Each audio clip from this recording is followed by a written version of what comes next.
Hello, I'm Mark Baer. You're watching the YourTown television program. My guest this morning, I'm delighted, is John Cerney. If you've driven into Salinas and seen those big cardboard cutouts out in the field, you know his work. He's the one guy around here that we all know his work. We've all seen something. So welcome. Thanks, Mark. So you do something very unique. I'm like thrilled to have you here because I love this stuff.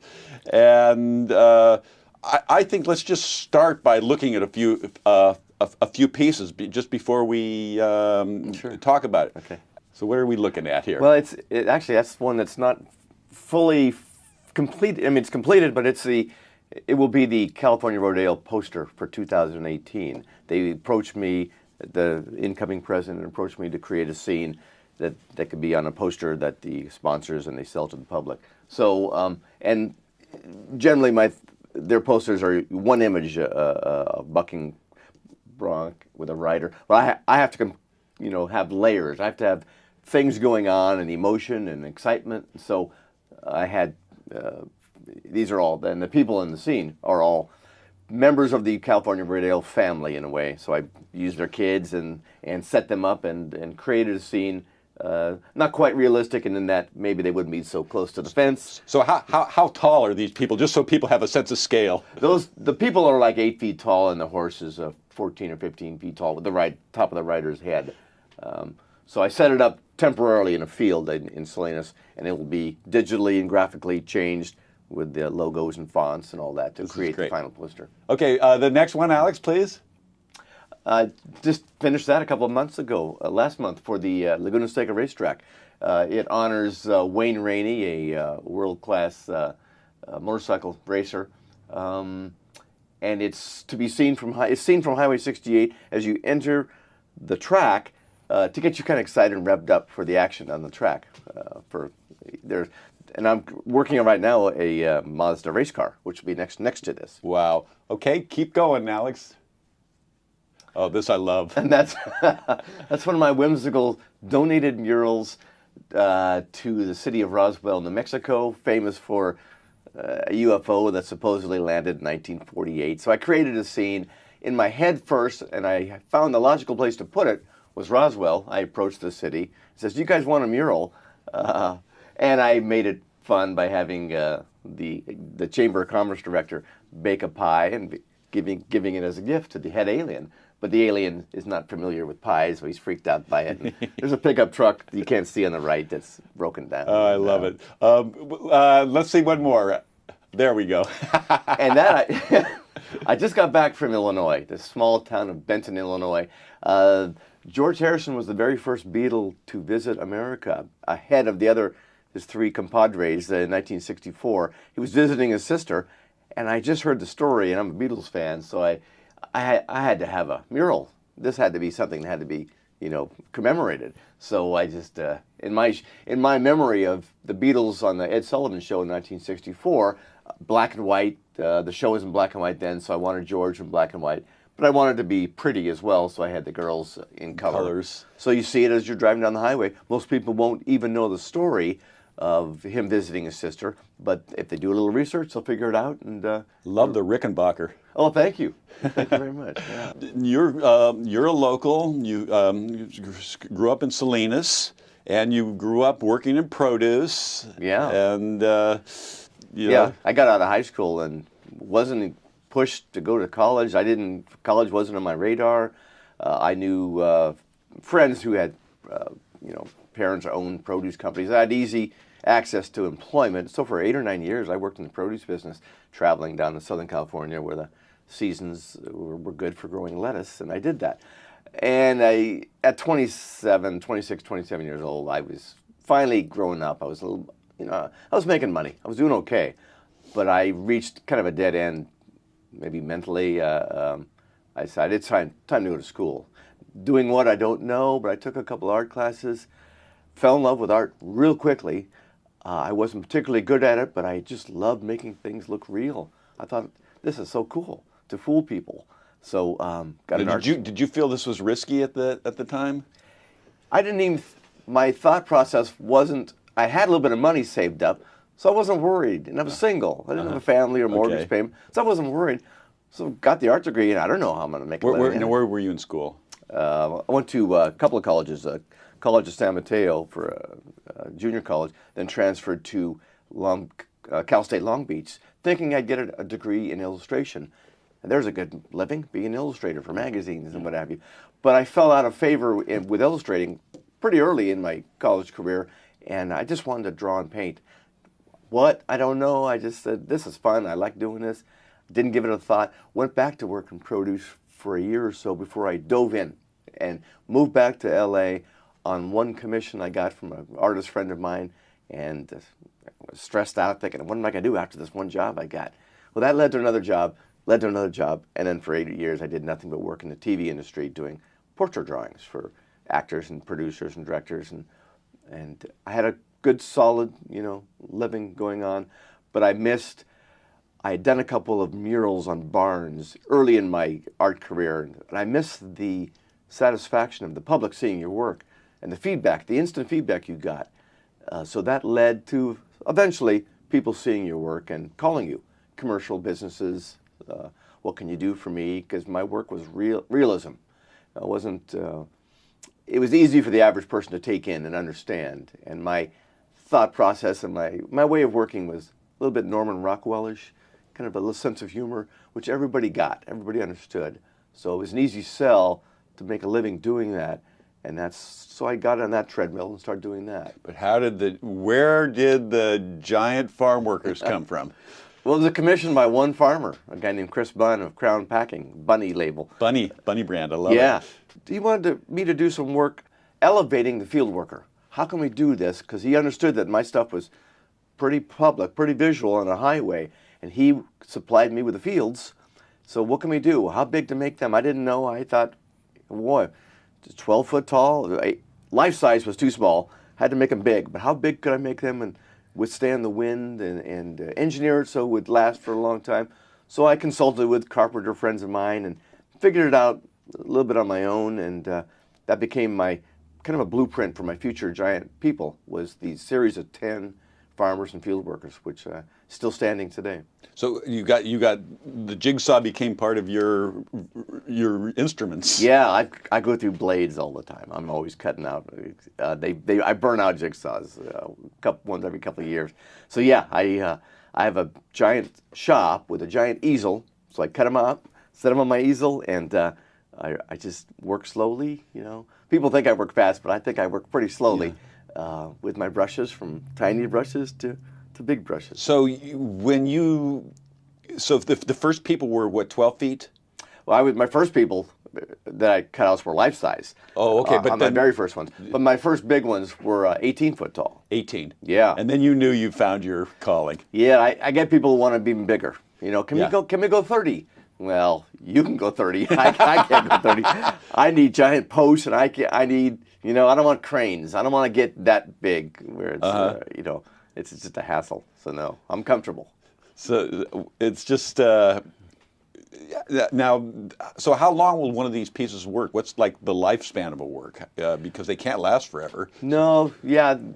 I tell people 8 to 10 years, but I've got stuff in Arizona and Iowa and different places that are still up 18, 19 years later.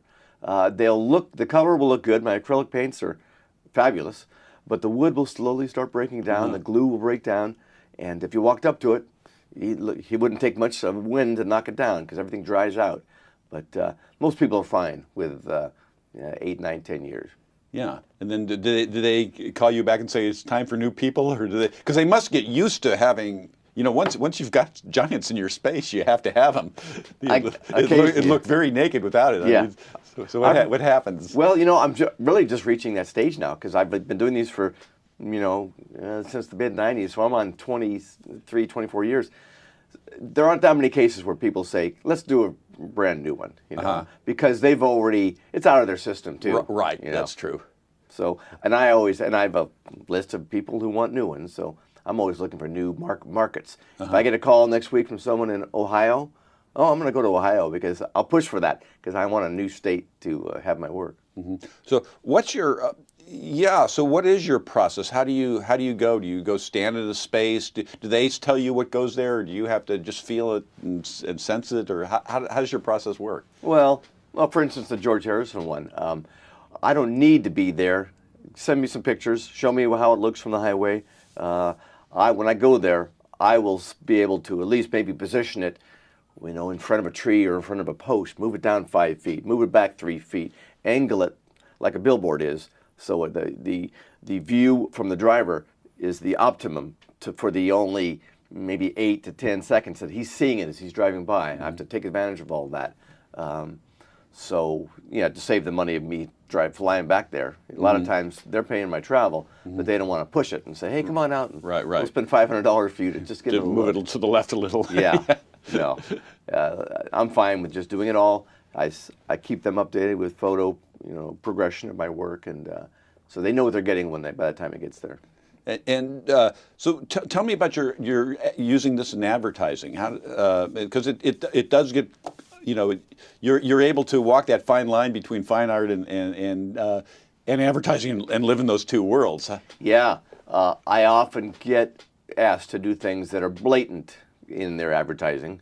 They might be seen as artistic by them, but if you put Joe's Fish House, turn right at Broadway, you can't do that. Then you're inviting the Caltrans or the local city or counties to say, no, that's an ad. Right. Someone's going to complain. Bob's Fish House is going to complain about Joe's Fish House. Oh. How can he do that? I can't do this. So no. But if you just have... I forgot about zoning restrictions. Yeah. Yeah, these are real things. Even if you just have Joe holding a fish or a plate of filet, you're still, technically, it's advertising his product. Yeah. But yet, if the client says, let's do it, I'll deal with the headaches later, okay, if you want to deal with that, I'll do it for you. But be prepared for them shutting you down. Yeah. So and then you like I say, you do a lot of donations. And how do you decide what you're going to do and where and how does that work? Well, I got 5 or 6 waiting for me to find the right place to put them. Because my work is my way of conveying what I do, my work to the public is pretty unique. I understand, but when I can do exactly what I want to do with no one telling me, that's what I really would love to do. I wish money wasn't a factor. I would do nothing but my own work. Place it in a field, and if my bills were paid, I would just do nothing but that, because I know the satisfaction that the public gets. That's really my sweet spot, is doing things like the George Harrison one that everybody can relate to. So I will come up with an idea, and usually the idea comes first, and then I will find the locale. But in the case of George Harrison, I heard the story. It was going to be in southern Illinois, where he visited his sister. That had to be the spot, and I knew they'd be receptive. So, but the Roswell one with the alien, I just wanted to do one alien themed. I wasn't sure where it would go, but that seemed like an obvious place to start, and they jumped right on it. But yet I did one for a dinosaur themed one a few years ago. I went to a dinosaur park in Utah. I tried different places, and no one was as receptive as I thought they would. It finally took a freak thing of the Mobile. I knew the director of the Mobile Museum of Art. She said, bring it over here. We'll put it in our museum for a month or so, and I'll find a place in a park. Don't worry about it. And that's what happened. Wow. Wow. So are you getting to the point where you're getting to do more of what you want? Is that where? Yeah, because my prices go up. Yeah. I still have all the work I need from ad agencies and private commissions, so I will kind of slot them accordingly. I'll do 3 or 4 of these, save my money, and then give away. Take a month or 2 to do my fun ones where I'm losing money. They're paying my expenses, my travel expenses, so it's not killing me. But I look forward to those. I'm doing the ones, my private commissions sometimes, but I'm thinking of the ones I want to do, a couple months ahead. So your work, what I see is it's very American in the Rockwell tradition, but it's never corny. There's always that corniness kills this shit, and it's never. I never see corniness in it. It's very almost kind of, it's got that Rockwell kind of Americanism to it, but it's never sappy. No, thank you for that. I think of that as along the lines of a bumper sticker on a car. It's cute maybe when you put it on there, oh, this is funny. Yeah. You got to think about years from now. No. Not a cute thing that it's you're gonna be sorry you did it, like a tattoo. Yeah. You're gonna be sorry you did it in a couple of months. No, I think about the shelf life of these the concepts. You know, George Harrison playing a guitar, that's not gonna die. At first I was just gonna do him without the fans, but I thought it needed a little extra. Well, that color knocks it out. Color knocks it out, and my memory of George and the Beatles were the fans, the screaming. I didn't understand it as an 11-year-old kid. What's all the screaming about? I can't even hear the music. But that was part of the whole thing back the splash back in '64. So that became part of it. I had to have the girls reaching out and loving their idol, you know. And then just being monumental, size does matter, and working in that scale is that's got to be cool. No, I want the driver, and I can't see their expressions, but I want the driver. And most people driving a car they're thinking about their next, what exit am I getting off to? I need gas. What time is it? Whoa! What's George Harrison doing right there? I like that. Why is he there? Who put him there? Who paid for that? Oh, they must go through their mind, and they may never know, but I think it'll stick with them. I like that. You know, on the other hand, so the downside of this now. I've been looking, like I said, everybody knows your work here because you drive by it, but they don't attach the face to you. You know, they're not seeing your signature at the bottom of this. So it's kind of you kind of have it both ways. Everybody knows the work, and you're invisible until they need you. No, and I like that. Yeah, that's kind of great. The last couple of days of my projects, like the George one, when they see it up, I'm getting a stream of people stopping and wanting to take a picture and pat me on the back and all that stuff. I really would rather just get out of town. It's not really me to be out in front of it, but yet I like hearing about it later. I don't mind the emails I get. And you like kind of standing aside and watching it. And yeah, that's fine. Yeah. Yeah. I wouldn't be good on the stage. So you've got the studio going full bore, and it's all happening. And yeah. My only thing now is I'm 63. I go to the gym because I want to be in shape. I want to be 80 and doing this, but I know there's a point when, I can't climb a scaffold anymore. But you've got a little while left. I got it, hopefully, yeah. Work until the end. I love that idea. You're watching YourTown TV. I'm with John Cerney. This has been a great pleasure, and you're going to have to come back. This is just great. Oh, thanks, Mark. Pleasure. Thank you.